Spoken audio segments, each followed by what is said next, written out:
Hi గారు, welcome to our channel. ప్రస్తుతం మనతో పాటు దాము బాలాజీ గారు సీనియర్ జర్నలిస్ట్ ఉన్నారు. వాటితో ఒకసారి మాట్లాడదాం. సార్ నమస్కారం. సార్ నమస్తే సార్ హిట్ సిరీస్ లో భాగంగా ఇవాళ మూడో సినిమా రిలీజ్ అయింది. హిట్ 3 నాని గారు యాక్ట్ చేయడం జరిగింది. మరి హిట్ 3 మిగతా రెండు సినిమాల లాగానే హిట్ సాధించిందా లేదా సార్? ఈ సినిమా రివ్యూ ఏంటి సార్? హిట్ 1 అండ్ హిట్ 2 ఈ రెండు కూడా హిట్ సాధించాయి. అవి రెండు కూడా ఇన్వెస్టిగేటివ్ థ్రిల్లర్స్, అంటే పోలీస్ ఇన్వెస్టిగేటివ్ థ్రిల్లర్స్. దీంట్లో కూడా అదే తీసుకున్నారు. ఆ రెండు తీసుకున్నాక ఫ్రాంచైజ్ 3 జనరల్గా మూడో సినిమా రావడం అనేది మనకు అరుదుగా వస్తాయి. అట్లాంటిది నాని ధైర్యం చేసి మళ్ళీ తీశాడు. శైలేష్ కొలను దీనికి ముందు సైంధవ్ తీసి అది ఫ్లాప్ అవడంతో దీని మీద మరింత శ్రద్ధ పెట్టి తీస్తున్నాడని చెప్పారు. దాంతో నాని కూడా కాన్ఫిడెన్స్తో దీన్ని ప్రమోషన్స్ కూడా బాగా చేశారు.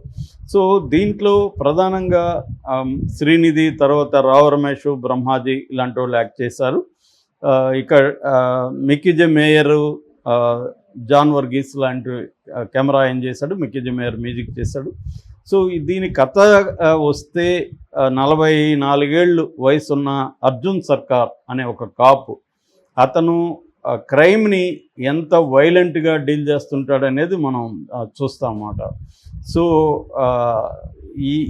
ఈ రెండు హిట్ 1 అండ్ హిట్ సినిమాల్లో లేని ఒక భయంకరమైన వైలెన్స్ దీంట్లో ఉంది. ఈ మధ్యకాలంలో ఏంటంటే వైలెన్స్ ఎంత ఎక్కువగా ఉంటే మాస్ అంత బాగా చూస్తున్నారని కావాలనే వైలెన్స్ని పెంచేస్తూ ఉన్నారు. మనకి డోసులు యానిమల్ సినిమాలో కావచ్చు, తర్వాత వచ్చిన మార్కో మలయాళం సినిమా కావచ్చు, ఇదంతా ఏంటంటే అతి భయంకరమైన వైలెన్స్ని స్క్రీన్ మీద చూపించడం అనేది పెరిగిపోయింది. దీంట్లో కూడా నాని మామూలుగా అయితే ఫ్యామిలీ హీరో, అట్లాంటి వ్యక్తి దసరా తర్వాత నుంచి ఒక వైలెంట్ హీరోగా మారిపోవడానికి ట్రై చేస్తున్నట్టుగా మనకు కనబడుతుంది. దీంట్లో కూడా వైలెన్స్ విపరీతంగా ఉంది.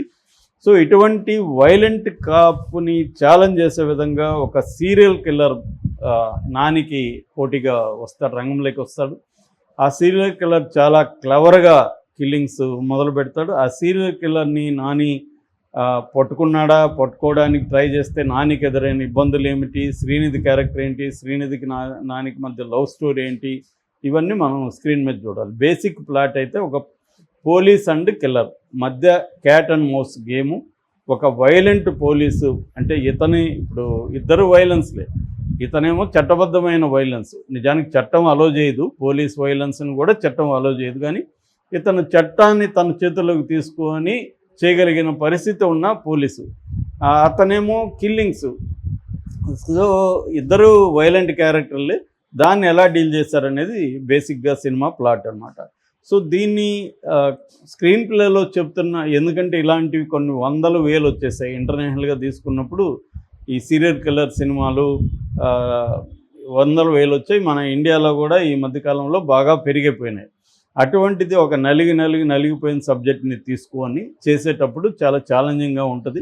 దాన్ని డైరెక్టర్ ఎలా చేశాడంటే ఫస్ట్ హాఫ్ అంతా కూడా వెరీ వెరీ యావరేజ్గా ఉంది. మామూలుగా మనకేందంటే మనం ఈ మధ్య ఓటీటీ వచ్చినాక ఇలాంటి థ్రిల్లర్స్ అవే ఎక్కువ ఆడుతున్నాయి. సో థ్రిల్లర్స్ చూడడంలో ఎక్స్పర్టైజ్ ఆడియన్స్కి వచ్చేసింది. కాబట్టి థ్రిల్లర్స్లో ప్రాబ్లం ఏంటంటే యాంటిసిపేషన్ ఆఫ్ ద ఆడియన్స్ అంటారు. హిచ్కాక్ స్టేట్మెంట్ ఇది. రైటర్ అనేవాడు ఏం చేయాలంటే ఆడియన్స్ ఇక్కడ ఏమి యాంటిసిపేట్ చేస్తారో నువ్వు యాంటిసిపేట్ చేయాలి. ఒక్కొక్కసారి ఆడియన్స్ అనుకున్నది పెట్టాలి, ఎందుకంటే వాళ్ళని ఈగోని సాటిస్ఫై చేయాలి. ఒక్కొక్కసారి సర్ప్రైజ్ చేయాలి, వాళ్ళ ఈగోని హర్ట్ చేసి సర్ప్రైజ్ చేస్తే కూడా వాళ్ళు ఆనందిస్తారు. సో ఇది theory, Hitchcock thriller theory, anticipation of audience. అట్లా ఇక్కడ ఇతను ఫెయిల్ అయినాడు. ఫస్ట్ హాఫ్ అంతా కూడా వెరీ ప్రిడిక్టబుల్, రొటీన్గా ఉంది. ఇంటర్వల్ పాయింట్ పర్వాలేదు. దాని తర్వాత సెకండ్ హాఫ్ కూడా రొటీన్గానే తీసుకెళ్ళాడు. కానీ లాస్ట్ 30 మినిట్స్ అది కూడా స్క్విడ్ గేమ్ నుంచి లేపేశాడు. అది మాత్రం దేని నుంచి లేపినా కూడా బాగా చేశారు లేదనేది ఇంపార్టెంట్, అందరూ లేపేవాళ్ళే. దీన్ని స్క్విడ్ గేమ్ నుంచి తీసుకున్నాడు. బట్ ఆ 30 మినిట్స్ మాత్రం ఇంట్రెస్టింగ్గా చెప్పడానికి డైరెక్టర్ ట్రై చేశాడు. సో అక్కడ సక్సెస్ అయ్యాడని చెప్పొచ్చు. ఆ 30 మినిట్స్ లేకపోతే సినిమా బోర్ కొట్టేసేది. సో ఆ 30 మినిట్స్ సినిమాని నిలబెట్టింది. అట్లాగే వీళ్ళిద్దరి శ్రీనిధికి నానికి మధ్య లవ్ ట్రాక్ కూడా ఇంట్రెస్టింగ్ అయితే ఉంది. నాని పెర్ఫార్మెన్స్ మనం చెప్పాల్సిన అవసరం లేదు. సో వాళ్ళిద్దరు శ్రీనిధి కూడా బ్రహ్మాండంగా చేసింది. వాళ్ళిద్దరి మధ్య కెమిస్ట్రీ కూడా బాగా వర్కౌట్ అయింది.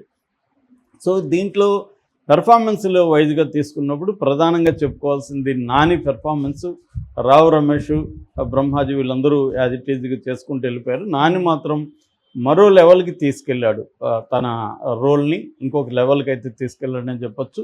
నాని లిటరల్గా సినిమాను మొత్తం మోసాడు. అంటే నానికి ఆ క్యాపబిలిటీ ఉన్నాయి. గతంలో కూడా మనం అనేక సినిమాలు చూసాము.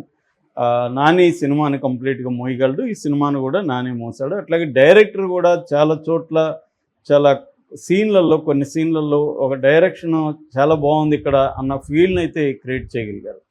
సో అందువల్ల పెర్ఫార్మెన్స్లు అయితే బాగున్నాయి. ఇక రెండవది మ్యూజిక్ మాత్రం నిరాశపరిచింది. ముఖ్యంగా పాటలు, ఇట్లాంటి దానికి పాటలు పెట్టకుండా ఉంటేనే మంచిది. పెట్టినప్పుడు అవి ఇంట్రెస్టింగ్గా ఉండాలి, చార్ట్ బస్టర్స్ అవ్వాలి. కానీ అది జరగలేదు. దానివల్ల నష్టం జరిగింది. మనకి బ్రేక్ అవుతున్న అనవసరంగా ఇక్కడ పాట ఎందుకురా పెట్టారో అన్న ఫీలింగ్ అయితే మనకు వస్తుంది. అట్లాగే బ్యాక్గ్రౌండ్ స్కోర్ కూడా థ్రిల్లర్లకి బ్యాక్గ్రౌండ్ స్కోర్ చాలా ఇంపార్టెంట్. ఎందుకంటే కొన్ని సీన్లు ఆర్డినరీగా ఉన్న సీన్లను కూడా బ్యాక్గ్రౌండ్ స్కోర్తో పైకి లేపచ్చు. అది జరగలేదు. చాలా చోట్ల నార్మల్గా ఉండిపోయింది బ్యాక్గ్రౌండ్ స్కోర్. దీంట్లో హైలైట్ మాత్రం కెమెరా వర్క్ చాలా highlight. Extraordinary camera work, production values ఈ రెండు కూడా ఎక్స్ట్రాడినరీగా ఉన్నాయి. సో మైనస్లుగా చెప్పుకోవాలంటే ఫస్ట్ హాఫ్ యావరేజ్గా ఉంది, సెకండ్ హాఫ్లో కూడా ప్రెడిక్షన్స్ ఉన్నాయి. సో ఇవి మైనస్లుగా చెప్పుకోవచ్చు. ఎమోషనల్ ఇంపాక్ట్ తక్కువగా ఉంది. సో ఇది మైనస్లుగా చెప్పుకోవచ్చు. ప్లస్లు చెప్పుకోవాలంటే యాక్షన్ సీక్వెన్సెస్ చాలా వైలెంట్గా ఉన్నప్పటికి కూడా యాక్షన్ కొరియోగ్రఫీ చాలా బాగా తీశారు. తర్వాత నాని పెర్ఫార్మెన్స్ చాలా బాగుంది. కెమెరా వర్క్, ఎందుకంటే థ్రిల్లర్లకి కెమెరా వర్క్ కూడా చాలా ఇంపార్టెంట్. ఎందుకంటే లైటింగు, ఫ్రేమింగు వీటిలో మూడ్ క్రియేట్ చేయగలగాలి. అటువంటి మూడ్ క్రియేషన్ చాలా బాగా చేశారు ఈ సినిమాలో. చాలా చోట్ల రైటింగ్ పూర్గా ఉన్నప్పటికీ కూడా విజువల్ క్రియేషన్ వల్ల, పర్ఫార్మెన్స్ వల్ల ఆ సీను ఎలివేట్ అవ్వడం అనేది మనకు కనబడుతుంది. ఇక ఆర్ట్ వర్క్ కూడా చాలా బాగా చేశారు. ఇట్లాంటి దానికి ఆర్ట్ వర్క్ కూడా చాలా ఇంపార్టెంట్. ఆర్ట్ కూడా విజువల్లో భాగం, యాక్చువల్గా విజువల్ గ్రామర్లో భాగం. అందుకని ప్రొడక్షన్ డిజైన్ అని పేరు పెడతారు మామూలుగా హాలీవుడ్లో. ఇప్పుడు ఈ మధ్య మనోళ్ళు కూడా ప్రొడక్షన్ డిజైన్ అంటున్నారు. సో ఆ ప్రొడక్షన్ డిజైన్ అయితే చాలా బాగుంది దీంట్లో. సో ఓవరాల్గా ఈ సినిమా నిరాశపరచదు. మాస్ ఆడియన్స్కి మాత్రం ఖచ్చితంగా, యూత్కి ఈ ఇద్దరికి ఖచ్చితంగా ఎక్కుతుంది. బట్ ఫ్యామిలీ ఆడియన్స్ ఈ వైలెన్స్ని చూస్తారా అంటే ఈ మధ్యకాలంలో చూస్తున్నారు. ఫ్యామిలీ ఆడియన్స్ కూడా యానిమల్ ఎందుకు అంత పెద్ద హిట్ అయింది, ఫ్యామిలీ ఆడియన్స్ చూడకపోతే. కాబట్టి